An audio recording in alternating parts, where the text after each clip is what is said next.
Welcome to This Week in Virginia, and a very special welcome to two educators who are going to tell us about career and technical education. Darla Miller, who's now the Executive Director of the Virginia Association for Career and Technical Education, and who's been an educator in this field for more than 30 years, 17 years as principal of Valley Career and Technical Center in Fishersville. She's been on all kinds of career and technical education boards, been president of the association, but now welcome Darla as executive director. And Dr. Brenda Long, who's the immediate past executive director of the association, and who's had more than 40 years working as a CTE educator.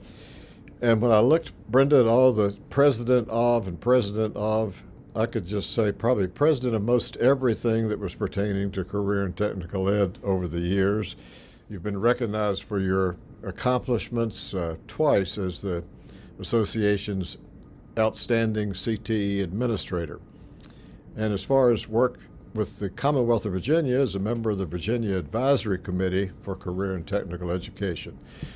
There could not be two more qualified people to tell our viewers what career and technical education is in 2021, 2022, and perhaps just starting with how is it different from a decade or two ago? Some of us remember shop in high school, and others remember other things, career and technical ed, but what is it today?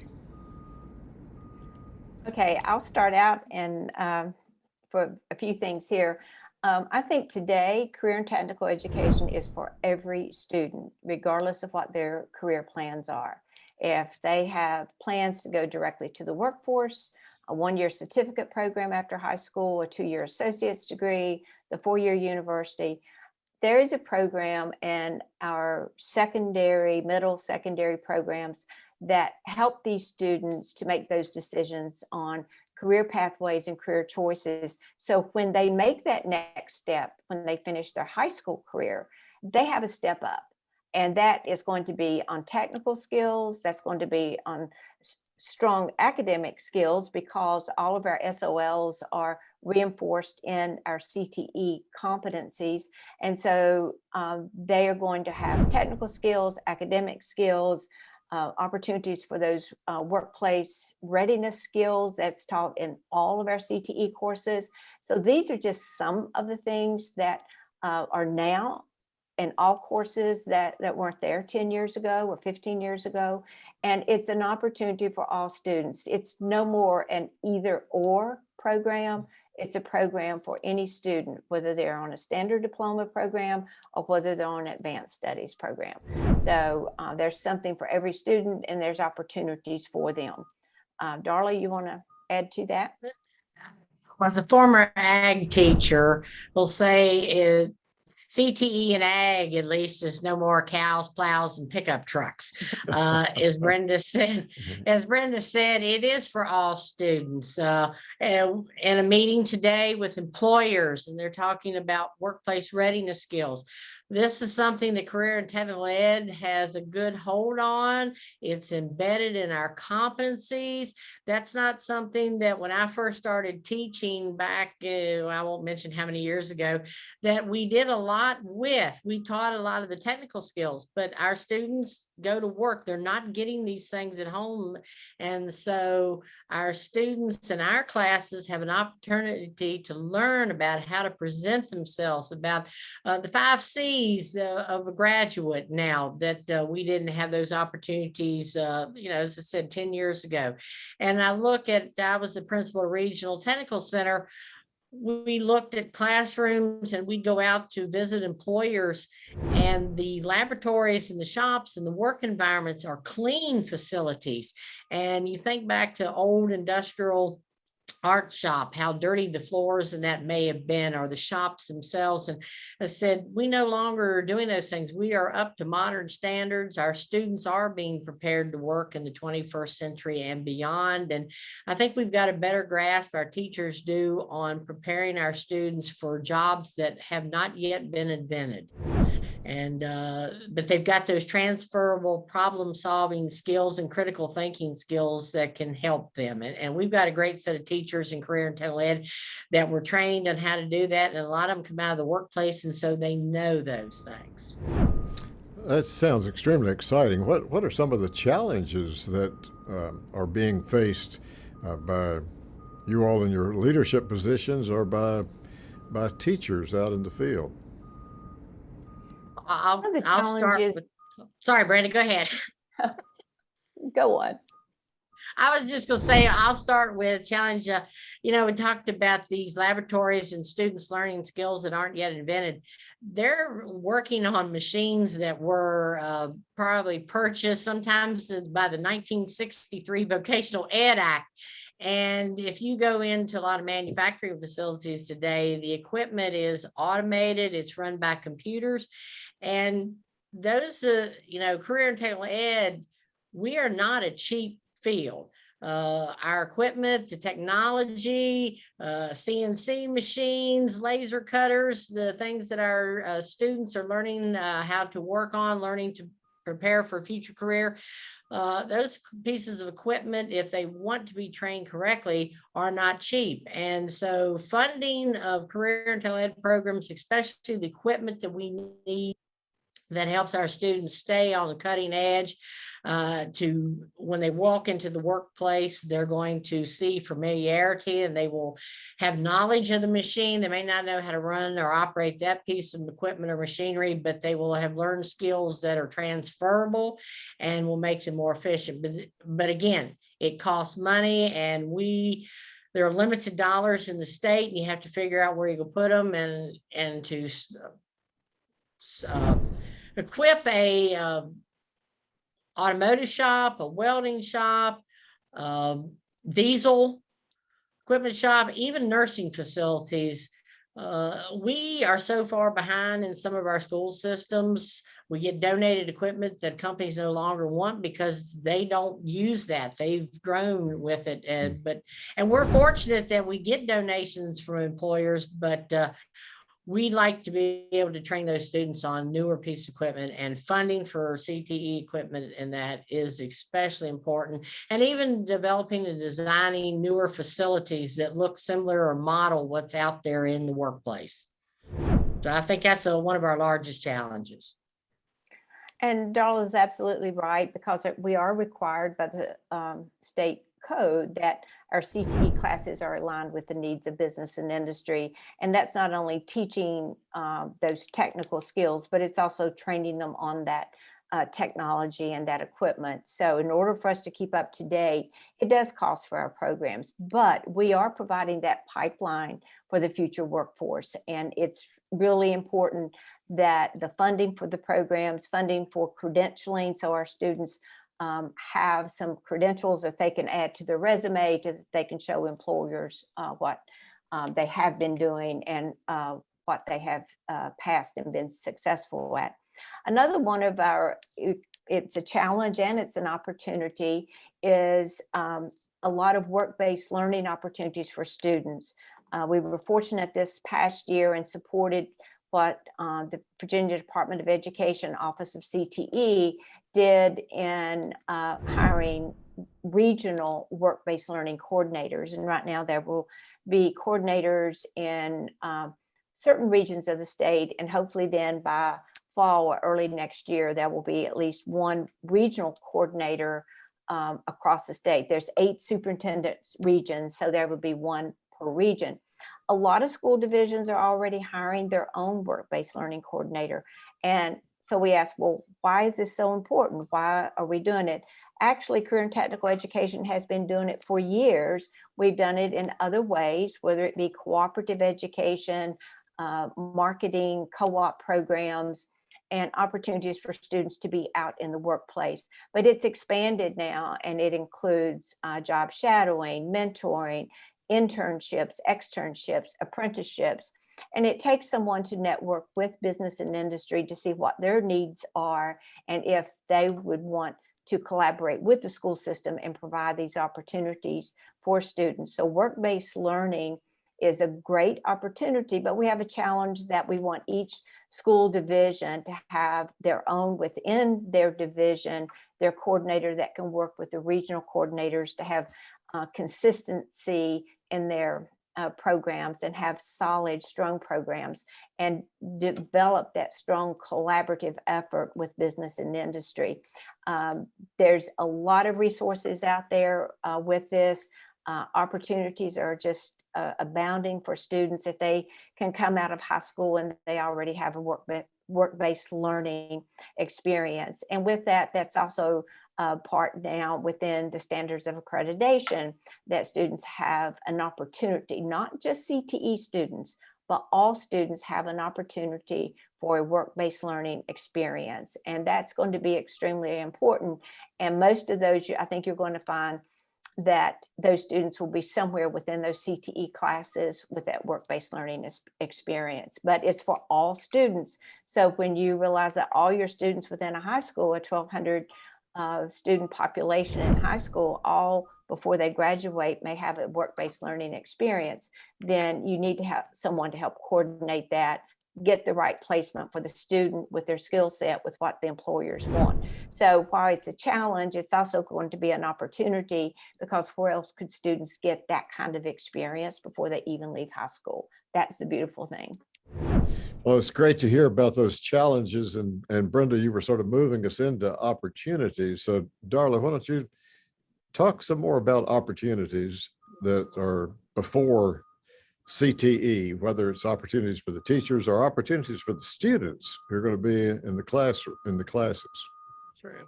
Well, I was talking earlier about challenges about the equipment, but if we get funding, our students do have the opportunity to work on some of the latest and greatest equipment out there, firsthand experience, and they get an opportunity to try it out without the, I guess we'll say, without the scariness of, if I fail, I'm going to blow up an order and cost my company millions of dollars because I didn't precision machine this piece of a scalpel correctly. I think that's a great opportunity. They get to learn in a safe environment. One of the things that I think is a great challenge or opportunity for career and technical ed is because of the nature of our program and how we can go across all curriculums. I see us, I'm excited about us exposing career and technical ed to the younger student. They always talk about students waiting until they're juniors and seniors in high school to decide what they want to do when they graduate. I think the great opportunity here is we need to work on that now when they're in elementary school and expose them. They're not going to know what they want to do probably as a third grader or fifth grader. I mean, there are plenty of adults that probably still don't know what they want to do, but we have an opportunity to work with the younger students, expose them to career and technical ed job opportunities, and have them realize that college is a great career choice, but it's not the only career choice. And it could be an end goal for many students, but they have along the way an opportunity to explore other things, do other jobs. It used to be you graduated from high school, you went to work for a company, you stayed there till you're 30 years or whatever, you retired, they gave you a gold watch, and you went off into the sunset. Nowadays, people don't stay with the same company for very long. That is an anomaly if you find somebody's worked for a company probably more than 5 or 10 years.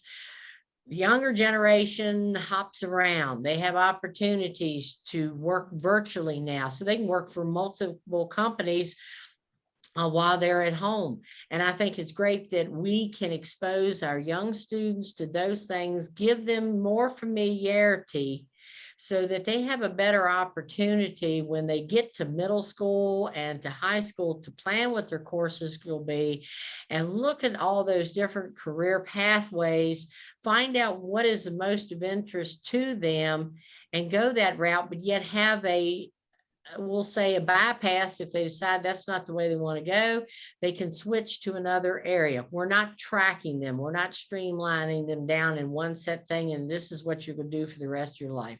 And so I see that's the greatest thing about career and technical ed is we have and all those hands-on things that we can expose our younger students to, and we're creating a new generation of people who are wanting to go to work, or excited about going to work, and who are creating new and fresh ideas for jobs down in the future. I mean, who knew 2 years ago we would continually to meet virtually in all of our meetings and be able to work from home like we are now?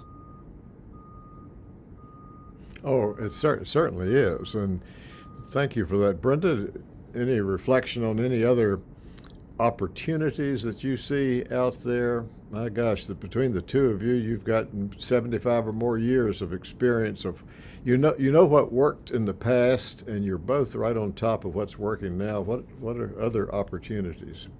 Well, let me say I do agree with Darla on starting that career exploration earlier, and that is one of our policy statements, is that we push down that career exploration in elementary school much earlier. But other things I think that we need to put out there is that it opens so many doorways for our students for opportunities. It's as important to know what you don't want to do as it is what you want to do. And when you find that passion and that career that you can excel in, that just provides students with such a lift to what they can do, and they then begin to formulate their plan.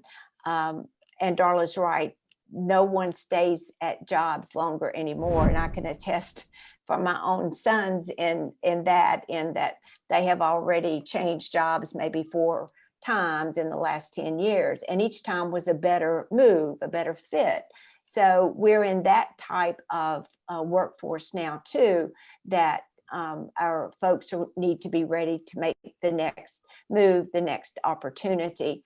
And everything that my sons have done, it all reverts back to where their training that they had in high school and CTE programs, then what they did with those programs in college and what they're doing now with them. So it just keeps morphing on and building on that. The other thing is that we just want to instill in our CTE students that you're a lifelong learner now.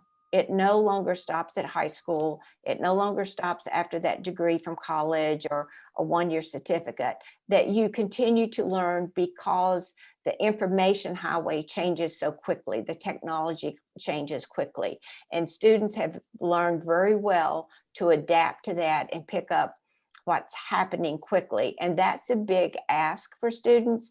As we went through the pandemic, teachers struggled, students struggled because everything was just all at once they had to do.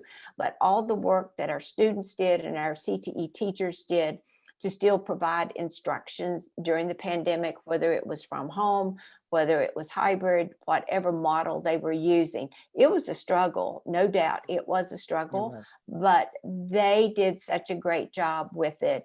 And we're just hoping that we can come out of this pandemic. We're going to see our students on having attained those skills that they may have been shortchanged a little bit when the schools closed down early on, but getting back into the classroom and opportunities to learn those skills. So that's a big thing. The other thing I see is now that we can be more collaborative with business and industry. That's a real lifeline for CTE programs. But another big lifetime for our programs are the parents.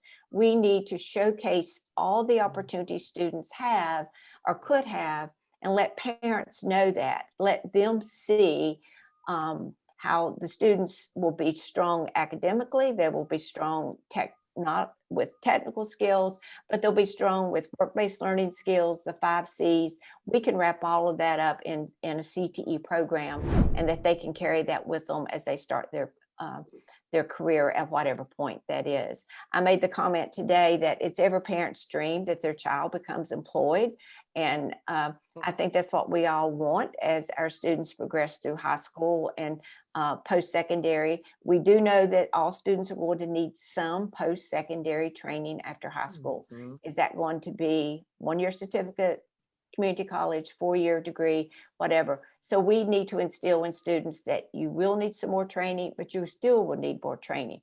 Things that you're using in technology right now, Zoom meetings, 4 years ago, Zoom meetings used very little, and suddenly Zoom meetings exploded. So lots of things that they have to be ready to tackle. And what I have seen, or what I saw this past year from students from elementary and middle and high school, it was difficult, but they latched on to that technology, and they latched on, and teachers latched on.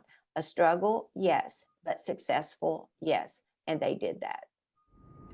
I'm so glad you mentioned parents, because I would think that one of the biggest challenges / opportunities is to help parents understand, or in some instances perhaps grandparents to understand, because grandparents maybe remember that dusty shop floor. Grandparents may remember FFA or other clubs and organizations. Parents may remember some of those, but it is so different now. And we predominantly probably have parents and grandparents who are watching this show today, and not that many of the ones that are still in middle school or high school. And it's really a need. I'm jumping in on with you, but to get them to understand just really what career and technical ed is. It's in the news that 3% of the workforce has left the workforce, and a significant number of those, but they talk about truck driving and they talk about other heavy equipment movers, but it's across the board where people are deciding out of the pandemic maybe to take early retirement or to try something else. So kind of morph into the conversation some of the goals that you as leaders in CTE here in the Commonwealth of Virginia have as we soon will exit 2021, move in 2022. What are some of the goals? And some of those may be goals that the legislature would be considering. And might I add, Brenda, hats off to you for the good work that you've started in working with legislators, Democrats, Republicans. It's not a partisan issue, but who've been very supportive and have formed really a caucus here around the Capitol to work on CTE issues. So let me stop talking and hear from you all, Darla and Brenda, about goals for the year coming up. I think one of the biggest things, and I appreciate your comments about working on the policy side of it. I just find that so fascinating. But that only works if we get all of our teachers and our administrators involved in that. Mhm. And this last year, during the General Assembly, we did. We have a great opportunity with over 5,000 CTE educators in Virginia to be a part of Virginia ACTE. And when you can have that kind of strength in an organization in numbers, then we all know that that speaks volume. And we have been putting out the statement that says we are stronger together. So I think one of the things I'd like to see us work on going forward is to put the message out there to our CTE teachers and administrators, parents, business partners, that membership in the Virginia Association for Career and Technical Education is open to anyone interested in CTE. They can stay up to date on where there are policy concerns, those that impact CTE in a negative manner or in a positive manner. So that's one thing there. And so that's a partnership. So we have to continue to build and collaborate on those partnerships. And our General Assembly has been great to work with. It has taken a while when we first started, just really buckling down on our policy concerns with legislators. A longtime legislative friend of mine that I had gone to high school with, told a group of us, you've got to be visible in the General Assembly or you're going to lose. And so with that, we put a push on to do that with our General Assembly members now for over 20 some years. So we are excited that we have so much support, and it is a bipartisan effort. We need everybody on both sides of the aisle, because those CTE programs within their districts are the ones that they're developing their local workforce and providing their pipeline. So those partnerships with teachers, CTE administrators, educators, parents, the General Assembly members, building partnerships are a goal that we need to make them stronger, because we are stronger together. And CTE is in every school division in this state, 132 school divisions, and they all have career and technical education programs. They are providing that workforce pipeline locally and beyond. So it is important that we keep our General Assembly folks informed on what's going on, letting them know what's happening within their division, and just the opportunities for their students, that they want them to be employed and they want them to be successful citizens within their communities. That's one of my goals, is to be as good with public policy as Brenda has. Her shoes are going to be hard to fill on that one, and I think her title now really says consultant after it. So hopefully she will help in being a part of keeping those stakeholders partnerships together, because she is correct. Without our legislators, our public policy people, our stakeholders, business and industry, then we can't do what we want to do for Virginia's future. That's probably the goal I'd like to see, is that the stigma you mentioned earlier about parents and their perceptions, just having come out of a building not so long ago. Parents, we have students that want to take our programs, and there's still just a little bit of that parent in there saying, no, we want you to go to college. College is not a bad thing. I've got college degrees. Dr. Long has college degrees, but it's not the end all to it. And along the way, career and technical ed can provide lots of skills that our business folks want and see. They don't care. I'll be honest, I heard again today in the advisory meeting we were in, they really don't care if they got a lot of those technical skills, but they do care that they show up to work, they get there on time, and they can get along with their colleagues, and they're not, we'll put it this way, they can pass a drug test. So, that's when employers, that's all they're looking for. We're not doing something right, because we prepare students and our teachers with such knowledge and skills of what the marketplace and workforce needs and has. And we put out, our students are so great. You look at all of our career and technical student organizations and what those students do at their local, their state, and at the national level with skills and FFA and FCCLA and TSA and the HOSA group. And I'm going to leave out the DECA people, and I know the marketing folks. And so, we have the future. Our future is our students, and we need to be strong together, and we need to work as one. It's all about preparing the next generation. It's not about what this class is better than that class, or this job is better than that job. It's about, we are a community, we are a commonwealth, we are a country, and we are only, again, stronger if we all work together. And so that's one of the biggest goals I'm going to have, is still trying to get away from that image of the cows, plows, and the pickup trucks, or we work with grease in our laboratories. Well, that's a powerful statement that you've made, and probably a good one to wrap it up. Unless, Dr. Long, you have something else you'd like to add, Brenda? Well, they always say don't offer her to speak, because she'll have to say something. But I just want to say it's been such a pleasure for me to work with the Virginia Association for Career and Technical Education, our national affiliate, ACTE in Alexandria, as well as our regional and others. We have been working and networking with the Virginia School Board Association.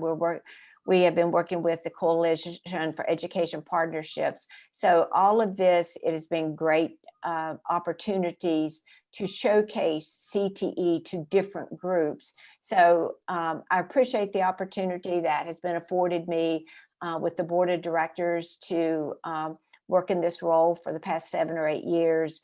Before they hired me, I was still on the board at 5 years before they hired me. But so anyway, it has just been a great opportunity. I still want to follow the policy issues and the policy concerns. We've built great partners with the General Assembly, and we just want to keep tapping that.